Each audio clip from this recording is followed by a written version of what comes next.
Good morning.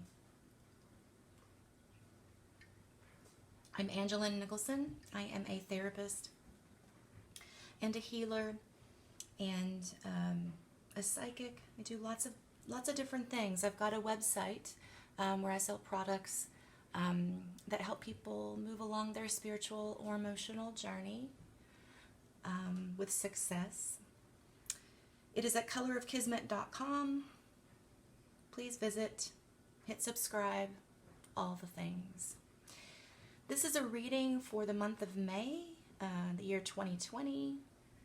We've had a couple of months of tumult. It has been kind of nuts, kind of all over the place. Much like last month, I went ahead and drew the cards and wanted to come back and do the reading. So, without any further ado, let's get started. The very first line here is for the first half of the month. The second line is for the second half of the month. These are the outcome cards, and this is the sort of the meat of what is going on. Okay, so the first half of the month we have the Four of Wands, Justice, Temperance, and the Hanged Man. Okay, so the Four of Wands, if you look at the card, there is, there's this nice castle, there's this garland of flowers, it's on a hill. It indicates that there is happiness, fulfillment, not right now, honey. I mean, literally, I just started this video. Come on. Like, I spent 20 minutes getting everything together so you wouldn't have to ask. Okay, so it looks like coming into May that many of us are in a good spot. We're feeling good. Maybe home is feeling better than it was before. Maybe we're reaching out to our community more. This is about home, community, finding karmic balance, finding rest. Those are all very, very good things. And then look at the Justice and the Temperance card. They're facing one another. One of them, the Justice card, she's holding a sword. Remember that sword is about thinking. The swords are about thinking. She's got the balance over here. She is going, we don't know where she's going. Can't tell. Maybe off a cliff, maybe into the unknown. But she believes that where she's going is important and right, and she wants us to follow. And we should. We should. She always has the best intentions and is often right, but sometimes can be a little rigid, which is where she comes in. The Temperance card has a more emotional aspect. You'll notice there's more water. She is standing on the ground versus over here, there's no water. So she's using mental, physical. She's using emotional, spiritual. She's got the sun behind her. There's sun down here. There's indication that she is divinely, that she has connection with the divine. She also has sexuality and sensuality, which I think is important to note because few of the cards do. And I feel like that I love getting this card because I feel like that she represents balance in a different way. So Justice wants to make sure that things are balanced and good. Temperance wants to make sure that things are balanced the way they should be balanced. They don't always have to be equal. They just need to be balanced the right way. That is a very important distinction. And I feel like that together, you know, they face one another. They're even facing back and forward. It's almost like they're working together. They're working together. So we've got home and community. We're finding balance, whether it's the way we thought it was going to be or not. We're finding the right balance. The Hanged Man over here is facing a different way. He is attached to branches. He's attached to the branches, to the limbs here by greenery. So to me, what that says is, even though he's upside down, he's grounded. He's in this predicament that looks very uncomfortable, which means he came to this grounding place through things that maybe were hard, things that were not comfortable for him. He's looking forward, though, with this new perspective, and he's looking away from where we've been and toward where we're going. The outcome of the first half of the month is the Ace of Cups, which is a really good card because it represents the beginning of something good, a new emotional understanding, a new lesson in love, learning about how to stay grounded while in our emotions. If you'll notice on the Ace of Cups, there's water and then a plant that is holding the cup. It's finding the earth, finding your way through emotions.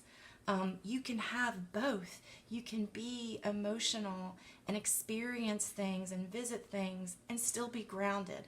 And lots of times in our culture, people don't view it that way. They view people who are emotional as people who are not grounded, as people who aren't fully present or able to make decisions, and that's just wrong.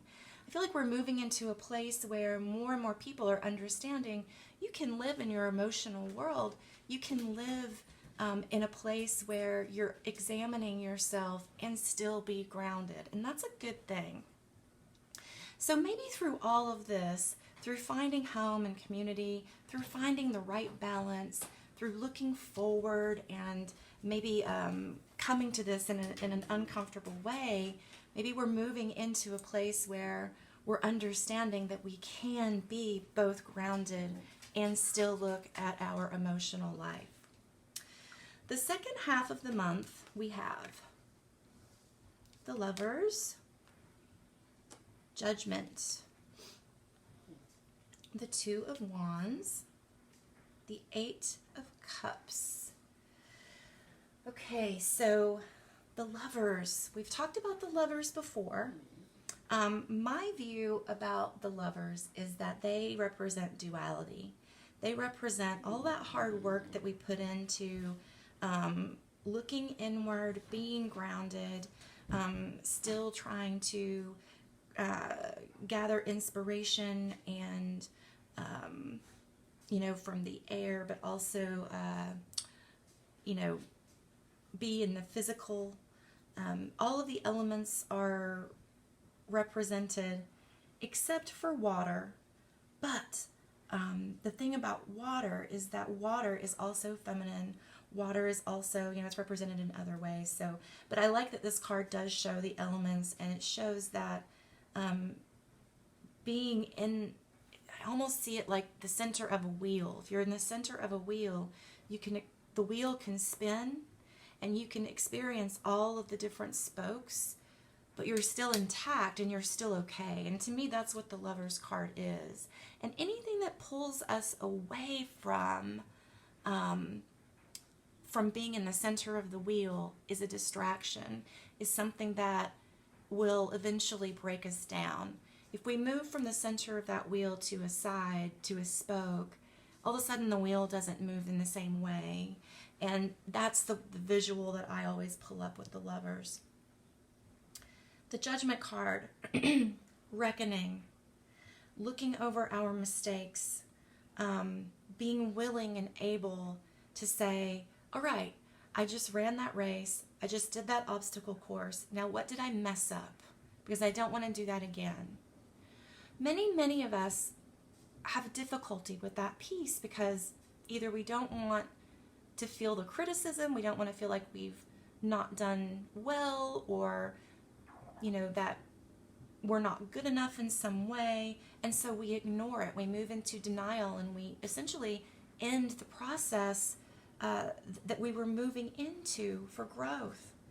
However, to me, the Judgment card is about, you get to make the decision between moving into a place of denial or moving through the mistakes that you made, understanding why you made them, having compassion for yourself, and moving on.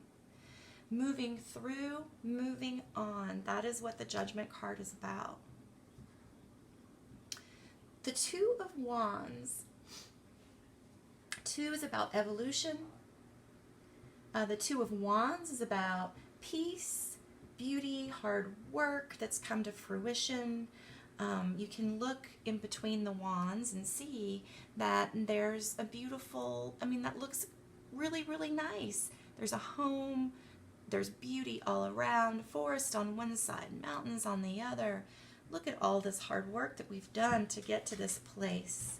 And how nice is it to be able to sit and just experience that. We've worked hard.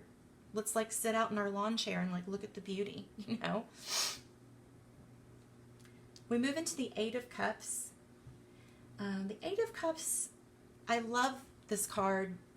It is, I think it's beautiful, first of all, but I love the imagery that while we're in the water, we've got this rock formation that looks like a person sitting with their knees up, sort of in contemplation, in deep thought. And, eights are about harmony, cups are about emotion. But to get to a place of harmony within our emotional life, we have to examine it. And I know this is a theme that keeps coming up. It keeps coming up for during this time.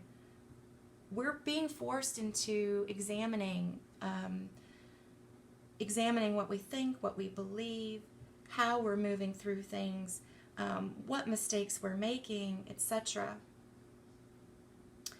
And so I feel like as we leave the first half of the month with this sort of new understanding of love, of something good, a new adventure, a new understanding, and that we can be grounded and have emotional experiences, see, that realization is what carries us into the center of that wheel where we are experiencing duality, knowing that everything has good and bad aspects, okay?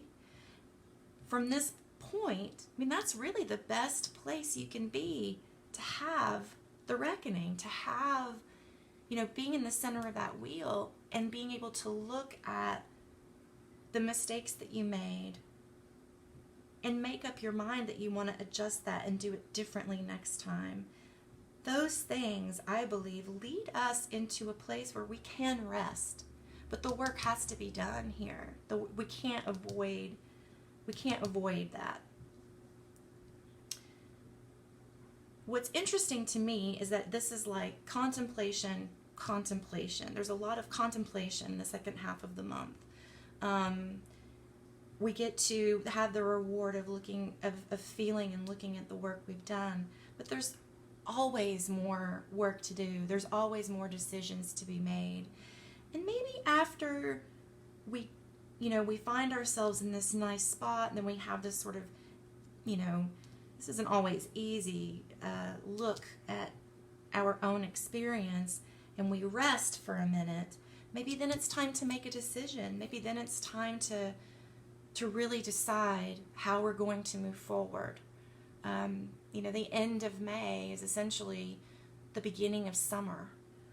How are we going to move forward?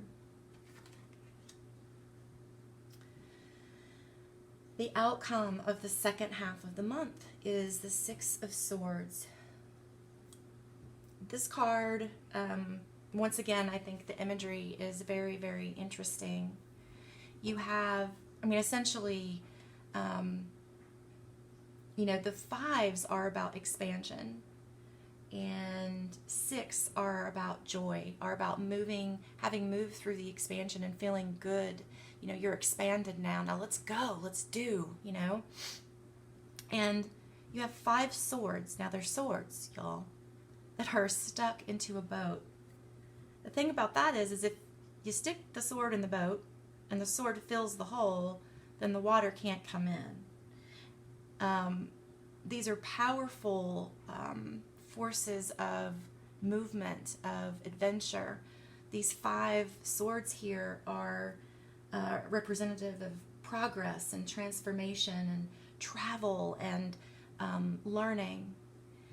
And then we have this one sword that is outside of the boat that is holding us in the water, in this place. It's stuck into the, presumably through the water and into the earth beneath it. All it takes is one sword trying to control the rest of them, to hold them back. Now, sometimes we need that. Sometimes we need to be on the boat. And I believe that this decision is what this is about. You know, we're moving through all of this. We're finding that at the end of the month, we're going to have to come to a place where we decide, are we going to get on the boat and move forward in this adventure? Or are we going to be stuck and staying in the place of denial or fear? Are we going to attempt to control what's going on? Or are we just going to go with the flow? Ultimately, I think that this month shows a lot of the work that was done last month. I think that it's obvious that many of us moved through a lot of really difficult things in April, and we're moving to a place of more confidence. We're feeling more self-assured. We are moving out of the place of uncertainty and fear and into, hey, I've learned some stuff and I'm ready to learn more. I hope that this has been an easy to understand and hopefully something that resonates with you, a reading for this month. And if you have questions or comments about the reading, I'd love to hear them. Please, feel free to comment below. Please hit subscribe, and do find us on the web at colorofkismet.com or in social media at Color of Kismet. My name is Angelyn Nicholson. Thank you so much. Have a great May.